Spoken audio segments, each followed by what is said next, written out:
जय हिंद साथियों, स्वागत है आपका एक बार फिर से बिहार एग्रीकल्चर एग्जाम्स के यूट्यूब प्लेटफॉर्म पर, जहां अपन सीयूटी और बीसीईसी एग्जाम पर आधारित एमसीक्यू सेशन कर रहे हैं। तो आज की इस क्लास में भी हम कुछ एमसीक्यू करने वाले हैं जो आपके इन एग्जाम के साथ साथ ही स्टेट और सेंट्रल के सभी एग्रीकल्चर एग्जाम्स के लिए इंपॉर्टेंट रहने वाले हैं। तो चलिए स्टार्ट करते हैं आज का सेशन बिना समय गवाए। फर्स्ट क्वेश्चन है अपने, बूंद बूंद सिंचाई विधि अपनाने से जल की बचत की जा सकती है, यानी कितनी बचत की जा सकती है। फर्स्ट ऑप्शन है 50 से 70%, सेकंड है 80 से 90%, थर्ड है 20 से 30% और फोर्थ है 10 से 20%। तो बूंद बूंद सिंचाई विधि के बारे में अपन कुछ बिंदुओं पर चर्चा करते हैं। इसकी खोज किसने की थी? सिमचा ब्लास ने। तो ये भी आपके कई बार पूछा गया क्वेश्चन है ये। और ये भारत में कहाँ से लाई गई? इजराइल से लाई गई, ये भी आपको पता होना चाहिए। इसके अलावा अगर अपन बात करें कि इसमें जल की बचत होती है, जो जल की बचत तो 50 से 70% होती है, लेकिन इसकी जो जल उपयोग दक्षता होती है यानी इफिशियंसी होती है, वाटर यूज इफिशियंसी, वो कितनी होती है? लगभग 80 से 90% होती है। ठीक है, वाटर यूज इफिशियंसी। ठीक है, ये भी आप याद रखेंगे। इसके अलावा इसके जो पाइप होते हैं, जो ड्रिपर आपने देखे होंगे, जो पाइप होते हैं उनके अंदर दाब कितना होता है? तो उनके अंदर दाब कितना होता है? 1.5 से 2.5 किलोग्राम प्रति सेंटीमीटर स्क्वायर। ठीक है, और इसके अलावा अगर बात करें अपन, जो ड्रिप विधि इसका एक रूपांतरण होता है टाइफून, जो कि गन्ने के अंदर उपयोग की जाती है। इसके अलावा अगर अपन बात करें ड्रिप विधि के अंदर एक समस्या आती है क्लोगिंग। आपने भी सुना होगा या नहीं सुना तो आज देखेंगे आप क्लोगिंग। इसमें क्या होता है, जो या तो यह लवणों के कारण या शैवालों के कारण जो ड्रिपर होते हैं वो बंद हो जाते हैं, फिर पानी आना बंद हो जाता है उससे। तो ये दो प्रकार से होती है। कैसे? एक तो लवणों से और एक शैवाल के कारण। अगर लवणों से होती है तो उसका क्या उपचार है? उसके लिए फिर अपन HCl या H2SO4 का उपयोग करते हैं। और शैवालों से हो जाती है तो उसके लिए ब्लीचिंग पाउडर का उपयोग करते हैं। ठीक है,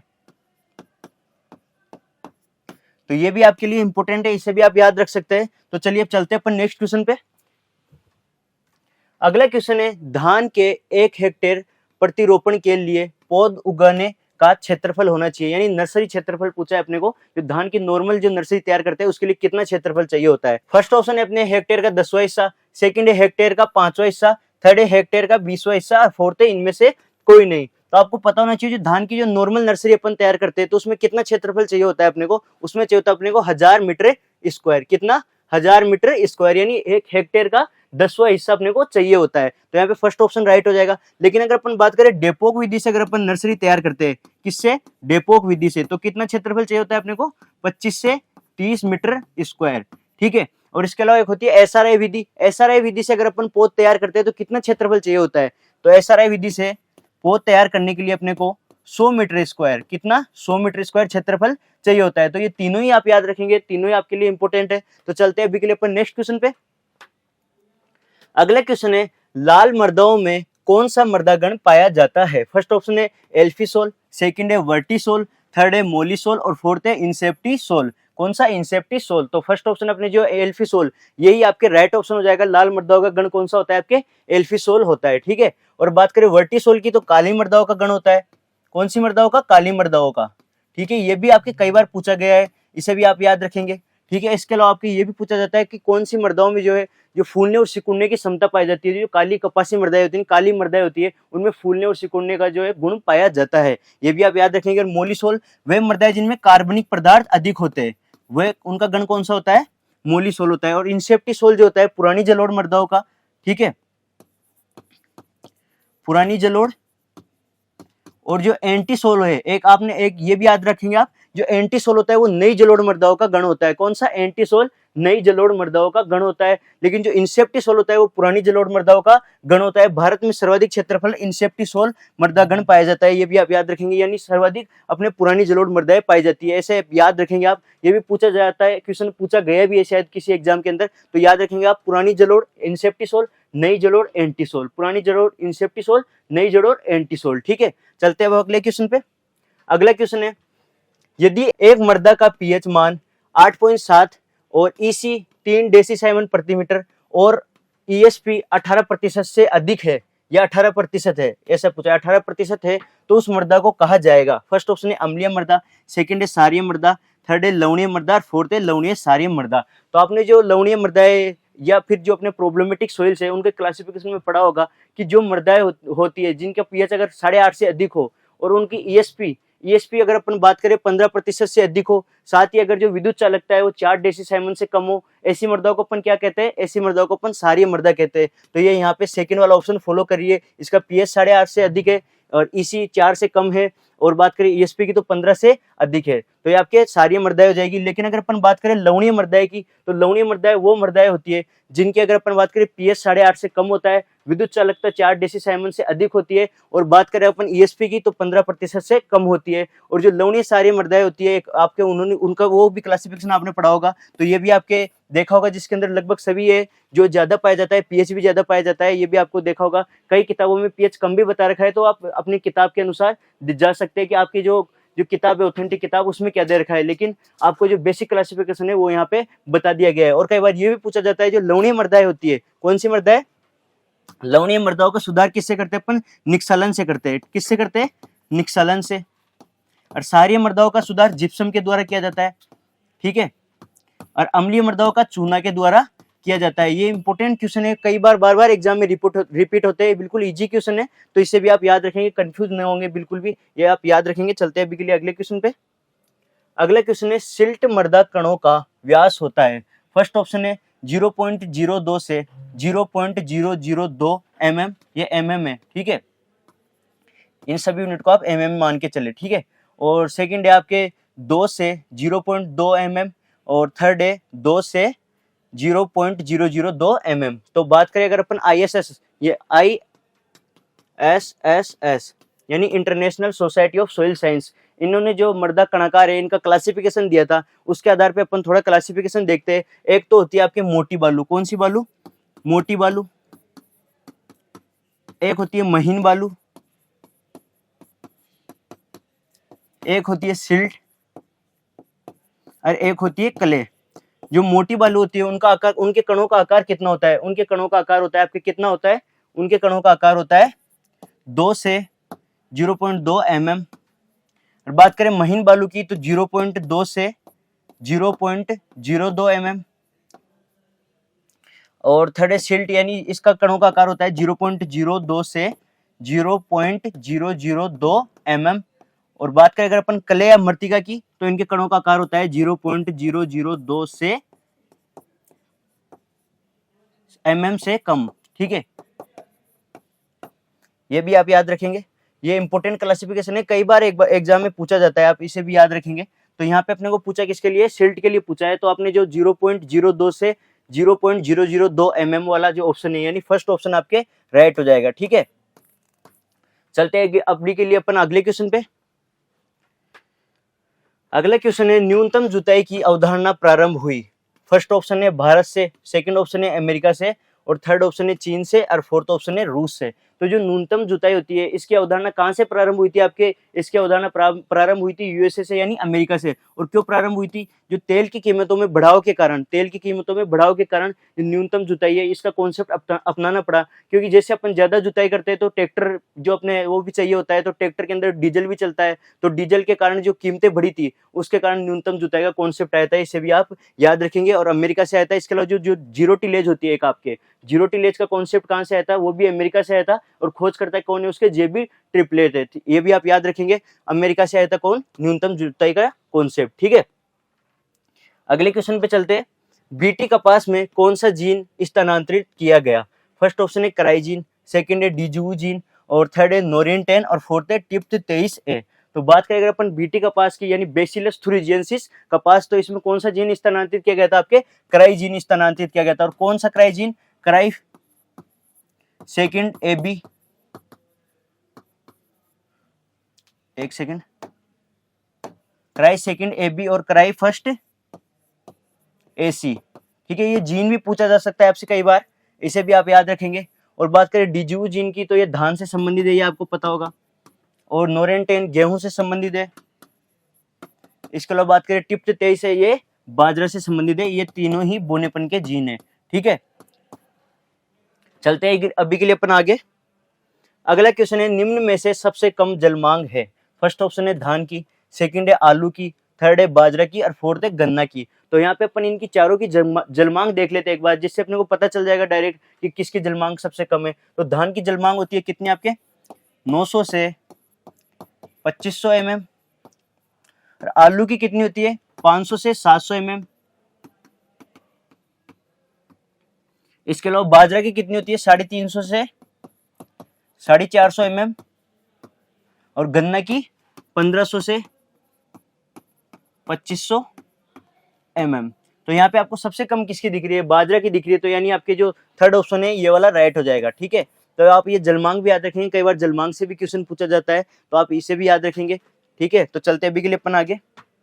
उससे पहले दोस्तों मैं आपको बता दूं, यदि आप एग्रीकल्चर, बायोलॉजी और मैथ के स्टूडेंट है और आप सीयूईटी और बीसीसी की तैयारी कर रहे हैं और आप चाहते हैं कि जो आपके ये एग्जाम के दिन बचे हैं इनके अंदर आप सिस्टमेटिकली तैयारी कर पाए और आप चाहते हैं कि आपको सही गाइडेंस मिले, तो रॉयल इंस्टीट्यूट के अंदर क्रैश कोर्स के, यानी इन दोनों एग्जाम के क्रैश कोर्स के नए बैच स्टार्ट हो चुके हैं और क्रैश कोर्स ऑनलाइन और ऑफलाइन दोनों माध्यम में अवेलेबल है। साथ ही हिंदी मीडियम और इंग्लिश मीडियम दोनों मीडियम के स्टूडेंट के लिए अवेलेबल है। और अपन बात करते हैं कि आपको क्रैश कोर्स से जुड़ना क्यों चाहिए।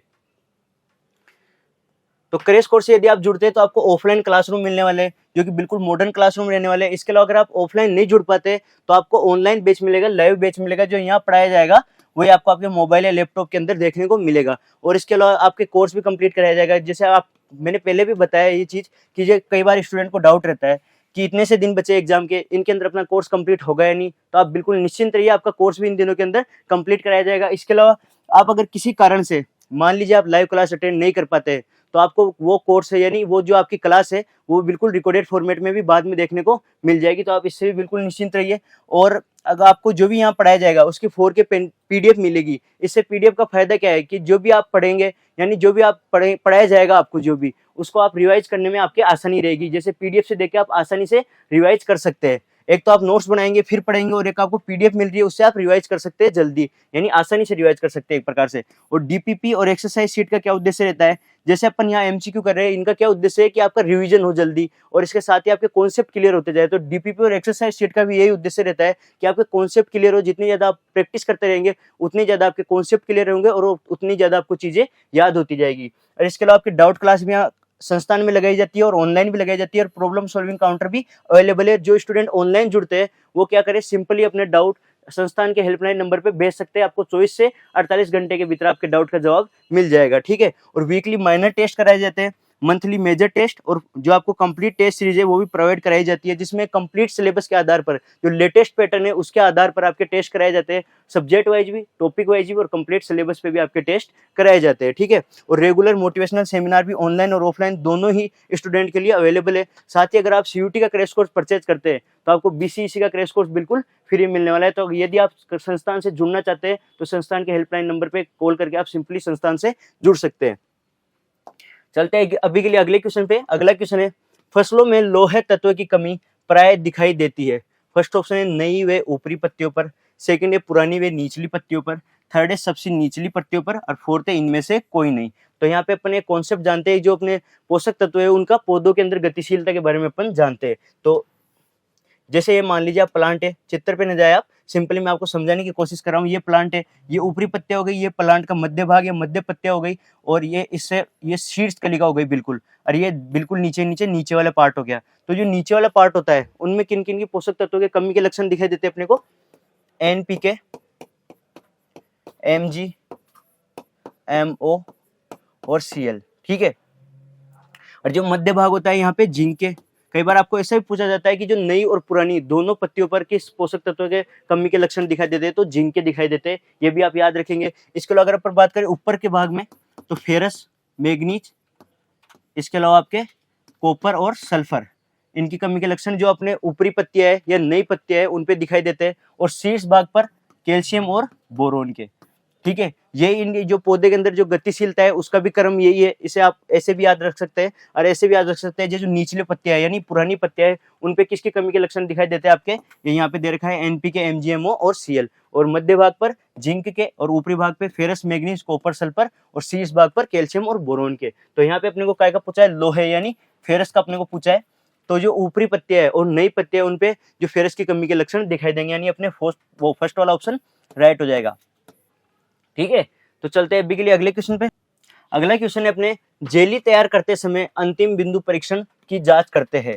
ठीक है, तो उस टाइम अपने को यहाँ इंस्ट्रक्शन दे रखा है कि ऐसा होता है, तो अपने को तापमान के बारे में पूछा है शायद। तो कुल घुलनशील ठोस यानी TSS 65%, एवं तापमान खालिस्तान होना चाहिए, यानी तापमान के बारे में अपने को पूछा है। तो जेली के अंदर अगर अपन बात करें अंतिम बिंदु परीक्षण, यानी वो परिपक्व हो गई इसकी जांच करने के लिए अपन अंतिम बिंदु परीक्षण करते हैं, तो उसके अंदर अपने को दे रखा है कि टीएसएस तो 65% होता है, लेकिन तापमान कितना होना चाहिए। फर्स्ट ऑप्शन है अपने 105 डिग्री सेंटीग्रेड, सेकंड है 85 डिग्री सेंटीग्रेड, थर्ड है 82 डिग्री सेंटीग्रेड और फोर्थ है 65 डिग्री सेंटीग्रेड। तो जेली जो होती है उसमें अंतिम बिंदु की अगर अपन जांच करते हैं उस टाइम टीएसएस 65% और तापमान कितना होना चाहिए, 105 डिग्री सेंटीग्रेड होना चाहिए। इसके अलावा जेली के अंदर फलों का भाग कितना होता है, लगभग 45% तक फल भाग पाया जाता है, ये भी आप याद रखेंगे। और जेली अच्छी पेक्टिन वाले फलों से तैयार की जाती है, जैसे कि अमरूद से तैयार की जाती है, और इसके लिए जो जेली मीटर का उपयोग किया जाता है अंतिम बिंदु जांच के लिए। इसके अलावा जो टीएसएस है उसे ज्ञात करने के लिए अपन रेफ्रेक्टोमीटर का भी यूज करते हैं, ये भी आप याद रखेंगे। तो चलते हैं अभी के लिए अगले क्वेश्चन पे। अगला क्वेश्चन है स्कूपिंग क्रिया फूल गोभी में करते हैं, जिसका अर्थ है। तो अपने को एक आंसर तो यहाँ दे दिया है कि जैसे स्कूपिंग क्रिया किसमें की जाती है, फूल गोभी में की जाती है, लेकिन अपने को पूछा है कि ये होती क्या है। फर्स्ट ऑप्शन है अपने कर्ड को पत्तियों से ढकना, सेकंड है केंद्रीय भाग को हटाना, थर्ड है कलिका को तोड़ना और फोर्थ है मिट्टी चढ़ाना। तो बात करें अगर अपन कर्ड को पत्तियों से ढकना, इसे अपन ब्लांचिंग कहते हैं, ये भी आप याद रखेंगे। क्या कहते हैं इसे, ब्लांचिंग कहते हैं, ठीक है। और अगर बात करें अपन केंद्रीय भाग को हटाना, उसे अपन स्कूपिंग कहते हैं। इसका उद्देश्य क्या होता है, जो आपके फ्लावरिंग है, यानी फ्लावरिंग जल्दी से हो पाए और सीड प्रोडक्शन जल्दी से हो पाए, इसलिए अपन जो सेंट्रल पोर्शन है उसे हटाते हैं। तो ये आपके सेकंड वाला ऑप्शन राइट हो जाएगा। इसके लिए कलिका को हटाना क्या या तोड़ना क्या कहलाता है, आपके डिसबडिंग कहलाता है, और मिट्टी चढ़ाना आपके अर्थिंग अप कहलाता है, जो कि आपके आलू हो गया, मूंगफली हो गया, ऐसी क्रॉप के अंदर की जाती है, ठीक है। तो चलते हैं अभी के लिए अपन आगे। अगला क्वेश्चन है सूची 1 का सूची 2 के साथ मिलान करो। ये मैचअप वाला क्वेश्चन है। फर्स्ट ऑप्शन में अपने को यहाँ पे फसलें दे रखी है और सेकंड में इनका कुल पूछा है अपने को। तो गाजर का कुल क्या होता है आपके, यानी अपन यहाँ पे एक पहले अपने खुद का बना लेते हैं, फिर उस हिसाब से अपन ऑप्शन ढूंढेंगे ए, बी और सी, डी। तो गाजर का कुल कौन सा होता है आपके, इनमें से कौन सा दिख रहा है, गाजर का कुल होता है आपके एपीएसी, यानी ए के अंदर फर्स्ट। और बात करें केला का कुल कौन सा होता है आपके म्यूजेसी, म्यूसा पेराडेसिया का और कुल म्यूजेसी। तो आपके कौन सा ऑप्शन, फोर्थ ऑप्शन। इसके अलावा अगर अपन बात करें भिंडी का कुल कौन सा होता है, एबलमोस्कस एस्कुलेंटम का कौन सा होता है, मालवेसी, यानी आपके सेकंड ऑप्शन, सी के अंदर सेकंड। और बात करें इसके अलावा कौन सा बच गया अपने यहाँ पे, फर्स्ट हो गया, और फोर्थ हो गया और सेकंड हो गया, इसके अलावा थर्ड बच गया, यानी शकरकंद का कुल कौन सा हो जाएगा आपके, कन्वोलुलेसी हो जाएगा। तो अपने को ऐसा ऑप्शन ढूंढना है जिसके अंदर फर्स्ट, फोर्थ, सेकंड और थर्ड दे रखा हो, फर्स्ट, फोर्थ, सेकंड और फोर्थ, थर्ड। तो आपके यहाँ पे जो थर्ड वाला ऑप्शन है ये राइट हो जाएगा, फर्स्ट, फोर्थ, सेकंड और फिर थर्ड। तो आपके जो तीसरा वाला ऑप्शन ये राइट हो जाएगा, ठीक है। तो आपको कई बार मैचअप वाला क्वेश्चन भी पूछा जाता है, ये भी एक नए एग्जाम पैटर्न में चल रहा है कि कई बार आपसे मैचअप वाले क्वेश्चन भी पूछ लिए जाते हैं। तो उनमें आप बिल्कुल सिंपली ये ध्यान रखें कि आप ऐसा देखें पहले कि जो आपको आते हैं उनको मिलाने की कोशिश करें। अगर उनसे जैसे मान लो कई बार ऐसा भी होता है कि एक क्वेश्चन अगर आप मिला लेते हैं, यानी एक ऑप्शन आप मिला लेते हैं, उससे ही पूरा क्वेश्चन कई बार सोल्व हो जाता है, ऐसा भी कई बार होता है। तो इन चीजों का भी आप ध्यान रखें। तो चलते हैं अगले क्वेश्चन पे। आलू के वाट डिजीज का रोग जनक है। तो अपने को यहाँ एक तो चीज दे दी है कि कवक है, लेकिन वो पूछा है कवक कौन सा है। फर्स्ट ऑप्शन है फाइटोप्तरा इन्फेस्टस, और सेकंड है अल्टरनेरिया सोलेनाई, थर्ड है ग्लोबोडेरा रोस्टो चाइनेंसिस, और फोर्थ ऑप्शन अपने सिंचिट्रियम एंडोबायोटिकम। तो बात करें अगर अपन फर्स्ट ऑप्शन की, तो आपके जो पछेती अंगमारी होता है, कौन सा, पछेती अंगमारी, यानी जो अपने लेट ब्लाइट होता है उसका रोगजनक होता है। अल्टरनेरिया सोलेनाई किसका रोगजनक होता है, अर्ली ब्लाइट या अगेती झुलसा का रोगजनक होता है। इसके अलावा जो आपके ग्लोबोडेरा है, ये आपकी जो आलू के अंदर सिस्ट निमेटोड है, इसे अपन ग्लोबोडेरा स्पीसीज के नाम से जानते हैं। तो ये भी आप याद रखेंगे, आलू का सिस्ट निमेटोड है ये। और बच गया कौन सा आपके फोर्थ वाला, तो ये आपके राइट ऑप्शन हो जाएगा। वाट डिजीज का रोगजनक कौन सा है, ये आपके फोर्थ वाला ऑप्शन सही हो जाएगा। और ये एक कवक है, ऐसा भी आप याद रखेंगे। ऐसा भी पूछा जा सकता है कि वाट डिजीज किसके द्वारा होता है, अपने को ऑप्शन में दे रखा हो कवक, विषाणु, माइकोप्लाज्मा या फिर पोषक तत्वों की कमी से। तो आप क्या सही करेंगे, कवक सही करेंगे, ठीक है। तो चलते हैं अगले क्वेश्चन पे। अगला क्वेश्चन है निम्न में से कौन सा विकल्प असुमेलित है। फर्स्ट ऑप्शन है लाल बाग, इसके सामने दे रखा है अपने को मैसूर कर्नाटक, यानी ये मैसूर कर्नाटक में। सेकंड है शालीमार उद्यान, ये कश्मीर में। और थर्ड है अपने वृंदावन गार्डन बेंगलुरु कर्नाटक में। और फोर्थ है रॉक गार्डन चंडीगढ़ के अंदर। तो बात करेंगे अपन लाल बाग की, तो ये है तो अपने कहाँ पे है, ये बेंगलुरु के अंदर स्थित है। लाल बाग कहाँ स्थित है, बेंगलुरु के अंदर स्थित है, बेंगलुरु कर्नाटक है। यानी जो थर्ड वाला ऑप्शन है ये अगर फर्स्ट वाले पे होता तो वो फर्स्ट वाला अपने सही होता, लेकिन अभी ये गलत है। तो एक तो अपने ये वाला हो गया। इसके अलावा शालीमार उद्यान कश्मीर में स्थित है, ये बिल्कुल राइट है। इसके अलावा वृंदावन गार्डन कहाँ स्थित है, अपने मैसूर कर्नाटक में स्थित है। और कहाँ स्थित है, अपने मैसूर कर्नाटक में, यानी जो ऑप्शन क्या है आपके इंटरचेंज कर दिए, तो आपके जो फर्स्ट और जो थर्ड है ये तो आपके हो गए गलत। इसके अलावा अगर अपन बात करें डी की, रॉक गार्डन चंडीगढ़, तो ये भी आपके बिल्कुल सही हो जाएगा। रॉक गार्डन कहाँ स्थित है? अपने चंडीगढ़ में स्थित है। तो अपने को ए व सी वाला ऑप्शन देखना है, यानी तीसरा ऑप्शन अपने राइट हो जाएगा। ठीक है, तो ये भी आप याद रखेंगे। ऑर्नामेंटल गार्डनिंग से या फिर आपके जो गार्डन वाला जो पार्ट है उससे ये क्वेश्चन आया है। अगला क्वेश्चन अपने सही कथन है। फर्स्ट ऑप्शन है चारे में क्रूड फाइबर 18% से अधिक होता है और जो टीडीएन है वो 60% से कम होता है। सेकंड है चारे में क्रूड फाइबर 18% से अधिक होता है, टीडीएन भी 60% से अधिक होता है। और थर्ड ऑप्शन है अपने दाने में क्रूड फाइबर 18% से अधिक और टीडीएन 60% से कम होता है। और फोर्थ ऑप्शन है दाने में क्रूड फाइबर 18% से कम और टीडीएन भी 60% से कम पाया जाता है। तो यहाँ पे अपने को दो शब्द दिख रहे हैं, एक तो चारा और इसके अलावा आपके दाना। तो चारे के अंदर तो क्या होता है आपके, चारे के अंदर क्या होता है, जो क्रूड फाइबर होता है वो तो 18% से अधिक पाया जाता है। कितना? 18% से अधिक। लेकिन टीडीएन कितना होता है आपके? 60% से कम होता है। ठीक है, तो आपके जो फर्स्ट वाला ऑप्शन है ये सही हो जाएगा। कौन सा? फर्स्ट वाला ऑप्शन सही हो जाएगा। लेकिन अगर अपन बात करें दाने के अंदर, तो दाने के अंदर आपके क्रूड फाइबर तो 18% से कम होता है, लेकिन जो टीडीएन है, टीडीएन 60% से अधिक होता है। ठीक है, तो ऐसा कोई अपने को ऑप्शन दिख रहा है क्या दाने के अंदर? दाने में ऐसा कोई अपने को ऑप्शन नहीं दिख रहा है। ठीक है, ये भी है एक इसके अंदर अपने को दोनों ही कम दे दिए, तो अपने जो टीडीएन होता है वो 60% से अधिक होता है दाने के अंदर। तो आपके यहाँ फर्स्ट वाला ऑप्शन बिल्कुल सही हो जाएगा। ठीक है, तो चलते हैं अगले क्वेश्चन पे।